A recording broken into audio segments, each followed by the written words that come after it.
sure that they all get fed. Since again the food gets held on the glass right up against them. And just making sure that our flash is turned off, please, in the aquarium. Thank you.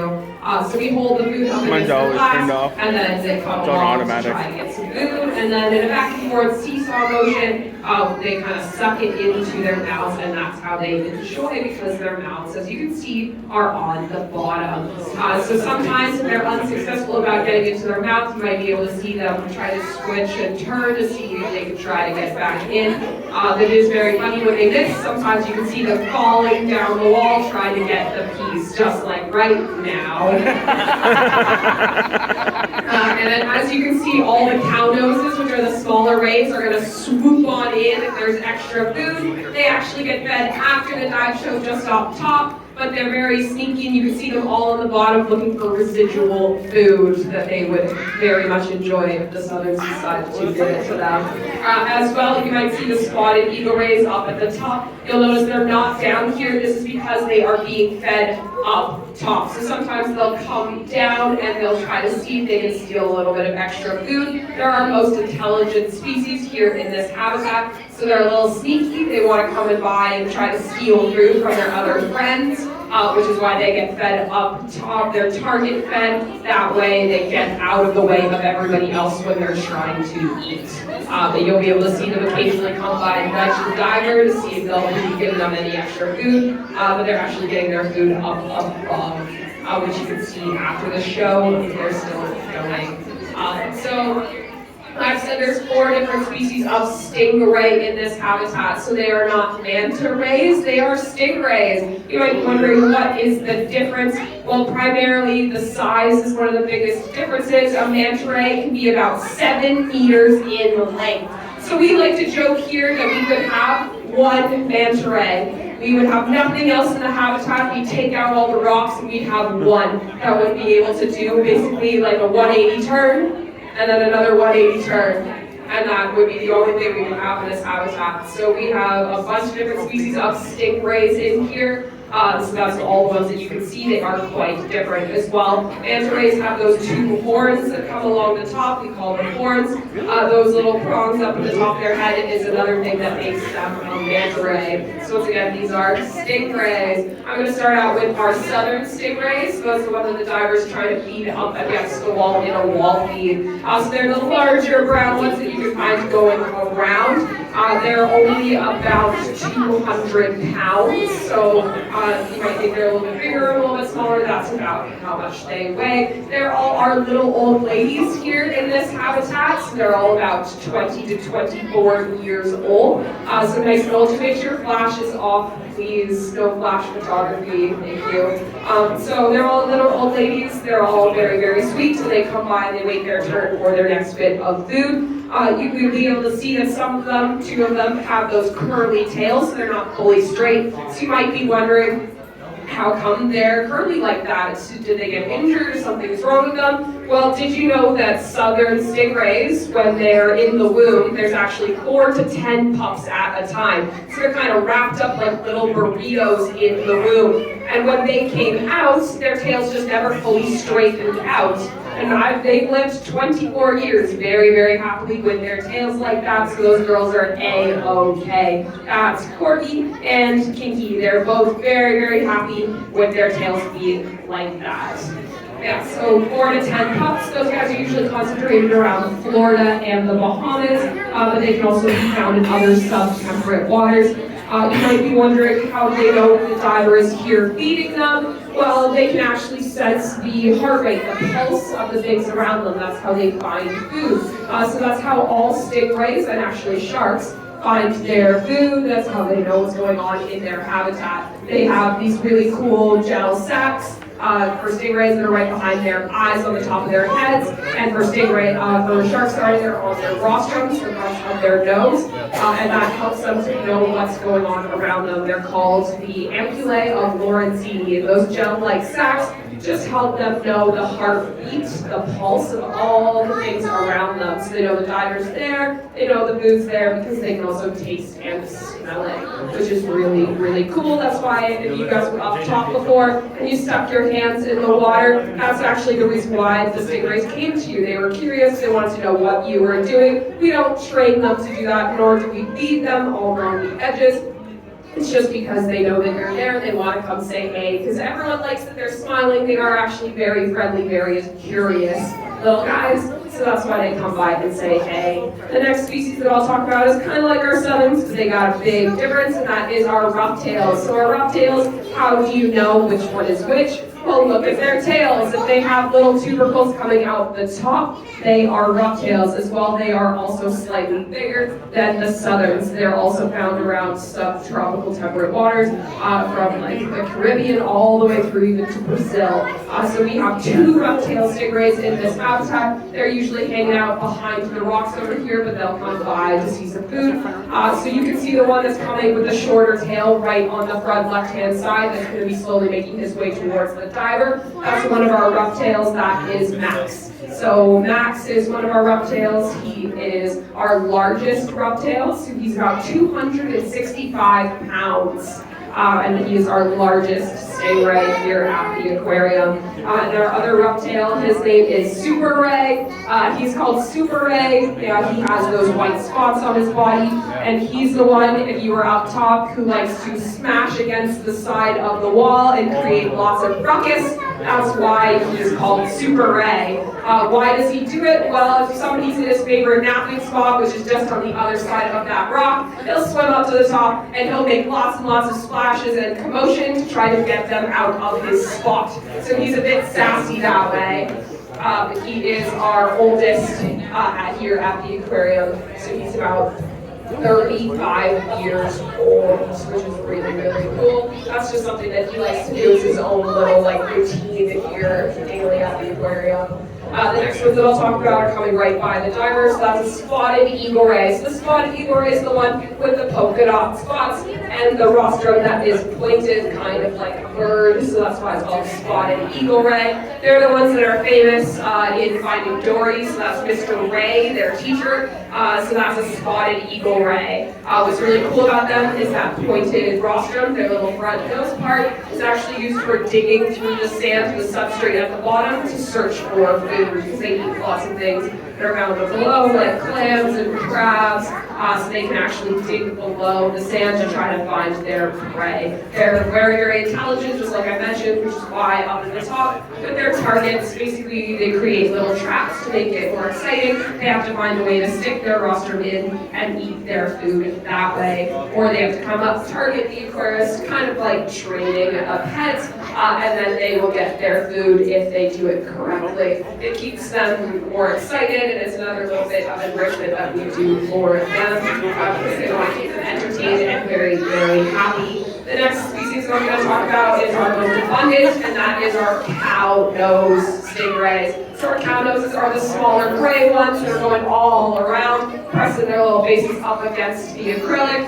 So those guys are only about 40 to 60 pounds, so they're very, very small. They're kind of like little puppies, excitement-wise.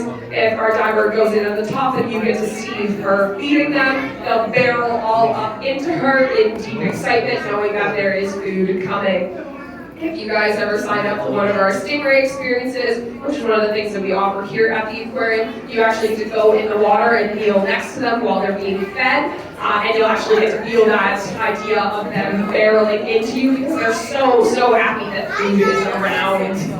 They have those modified fins. They're called cow nose because they have the two bumps at the front. It kind of looks like a cow's nose. You can see the modified fins, so that's not their mouths, that is just their fin that they use for digging up the ground to look for other foods. You can see right by the diver that they're doing that along the sand to try to see if there's a little bit of extra food. So that isn't their mouth again, that is their modified fin. Another thing you can see on the bottom of all of these stingrays is their gills are actually on their bottom with their mouths, so on their underside, what we call their ventral side. So you might be wondering, they spend a lot of time buried in the sand. How do they breathe without taking in a ton of sand and gross stuff off the bottom? Well, it's actually really cool. Do you see right by their eyes those things that look like they're blinking, like eyelids? Those are actually spiracles, so they're not blinking, that's not their eye. They're taking in clean water every single time that you see it move. And then they push the dirty water out through their gills down below. And so that way when they're perched on the sand, that's how they actually continue to breathe without taking in all the dirty sand and the debris that's down below, which is really cool. Another thing that people think about stingrays is obviously the thing they're most well known for in their names, and that is stingray. So you might be thinking, how is our diver still alive? How have they not been stabbed by one of these barbs? Well, stingrays only use their barb as a last resort defense mechanism. So they're not just going to run around stinging people for fun. They're not electric eels. You're not going to get electrocuted every single time you touch one, which if you tried to touch them upstairs, you probably figured that out already. But their barbs are a little venomous spine that is sharp that is at the base of their tails by their body. And once again, they use it as a last resort defense mechanism. So when they feel threatened for their lives, they swim away, swim away, swim away. And then if they have to use their barb, it just gives them enough time to get away. So it's designed to go through the roof of the mouth of a predator. So that way it goes in, it hurts a lot, and it gives them the extra time to try to escape from them. It's usually designed for sharks, and unfortunately is usually not successful against sharks. The amount of venom that is contained inside of them is, again, not enough to kill something, just enough to make it hurt to try to get away from them. The only time that a human ever really gets what we call stung by a stingray, so the barb will end up going through our feet, is when we don't pay attention to where we are stepping and we step on them on the sand. Obviously, if you wake somebody up from a nap by stepping on them, they're all freaked out and not pleased, which is why the humans can end up getting a barb through the foot. It is painful because you are basically stabbing like a pencil through your foot, but it doesn't kill you, you just continue. And it's super easy to avoid that. All you gotta do is when you're entering the ocean where you know these guys live, all you just have to make sure is that you shuffle your feet as you enter the water. So if there are stingrays there, you're kicking up the sand, giving them advanced warning so they move out of your way and you know that they might be there. Same thing if you're going diving and you have fins, all you want to do is make a sweeping motion in the water around the ground before you kneel down. That way you don't kneel down on one of the rays. The other thing you notice is that the diver is feeding food by basically holding it in front of their mouths and then they're sucking it in kind of like a vacuum. So you might be wondering how does the diver still have all of their fingers? How are they not being bitten? Well, you actually have to stuff your hand in their mouth in order to try to get bitten by one of these guys. And then at that point, I feel like you might deserve it. And even with that finger ending up in their mouth getting bitten, it's kind of like shutting your finger in a cabinet door. So everyone's probably done that once or twice. It hurts a lot, but you still come out with all of your fingers and toes intact. So you'd be A-okay. Again, we're very experienced at feeding them as well. We know not to stuff our hand in their mouth. So it very, very rarely happens again if you don't lose anything. If you guys have any questions about the stingrays here at the habitat or any other things you would like to know, I'm of course happy to stick around and answer it. We just have a couple more things that we are going to talk about that are really cool about this habitat if you're interested in sticking around. But if you're not, just up at the top there, you'll actually be able to see the diver in about 5 to 10 minutes or so feeding the cow-nosed stingrays, and that's your best chance to give them a pat if you would like. You just keep your hand nice and still in the water and touch them on their backs or their fins. They're going to be very, very active because again, in about 10 minutes, they'll be fed by the diver. So I'll just give you a couple last cool points. Did you guys know that sharks and stingrays are related? They're part of the same family, so they're both elasmobranchs. The biggest characteristic that they share is, again, I mentioned, so that's electroreception, the thing that allows them to sense the heart rate and the pulse of all the things around them. And they also have, their skeletons are not made out of calcium like our bones are. They're actually made out of cartilage, so the same material as your nose and your ears. That would keep them really, really flexible in the water and what keeps them nice and fast. As well, if you touch any of these guys, you'll notice that they are very slimy. So that's actually their mucus oil coating. That's what keeps them nice and fast through the water and what keeps them nice and warm, which is really cool. The last thing I'll talk about, just a little bit of conservation. How do you help these guys and keep them very happy in their habitats? Well, you might notice on these TVs, the information behind me, that a lot of them are unfortunately vulnerably endangered. So how can we help? We want to make sure that you're contributing to sustainable seafood practices because a lot of these guys are usually caught as bycatch. So you want to make sure that you are sustainable seafood, just means that it's caught in the correct way so you don't end up with all of these guys in the net as well. So that's ocean-wise, just checking to make sure that it is sustainable as you're buying it and it's all good. As well, if you go on vacation to any of these places where you get to see all these beautiful guys out in the wild, you want to make sure that you are doing so in a way that doesn't hurt or damage any of them. So again, checking your feet to make sure you're not going to step on one of them, or making sure that if you're dropping anchor anywhere where you find these, that you're not destroying their natural habitat. There's many tie-offs that you can use, and as well, anytime that you go in the ocean, you want to make sure that you are using what we call reef-safe sunscreen. So reef-safe sunscreen is really, really important. It's oxybenzone-free. So this means that the habitat and their mucus coating that I mentioned before, which is kind of like their natural sunscreen, their natural protected, and the coral habitat's natural protected, is A-OK. So just making sure that you are using that sunscreen that doesn't damage their habitat. So once again, that is reef-safe or oxybenzone-free sunscreen.